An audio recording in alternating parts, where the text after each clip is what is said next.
Club ও আন্তর্জাতিক football মিলিয়ে ৯০০ গোলের মালিক হয়ে গেলেন পর্তুগালের তারকা খেলোয়াড় ক্রিস্টিয়ানো রোনালদো।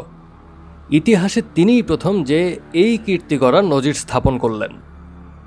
বৃহস্পতিবার রাতে লিসবনে উয়েফা নেশনস লিগের ম্যাচে আরও একটি রেকর্ড নিজের করে নিলেন রোনালদো। ঘরের মাঠে প্রথমার্ধের ৩৪তম মিনিটে নিশানা ভেদ করেন ৩৯ বছর বয়সী এই ফুটবলার। জাতীয় দলের জার্সিতে টানা ৫ ম্যাচ গোলহীন থাকার খরা কাটালেন তিনি। আন্তর্জাতিক ফুটবলের সর্বকালের সর্বোচ্চ গোলদাতা রোনালদোর এটি ২১৩তম ম্যাচে ১৩১তম গোল। ক্লাব পর্যায়ে তিনি লক্ষ্যভেদ করেছেন আরও ৭৬৯ বার। বর্তমানে ক্লাব আল নাসেরের হয়ে সব প্রতিযোগিতা মিলিয়ে ৬৮ গোল রয়েছে তার।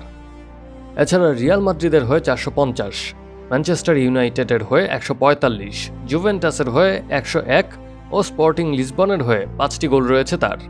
ক্লাব ও আন্তর্জাতিক পর্যায়ে মিলিয়ে সর্বোচ্চ গোলের তালিকায় রোনালদোর ঠিক পেছনেই আছেন লিওনেল মেসি।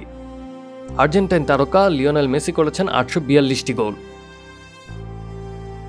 ব্রাজিলিয়ান কিংবদন্তি পেলে ৭৬৫ গোল নিয়ে আছেন তৃতীয় স্থানে।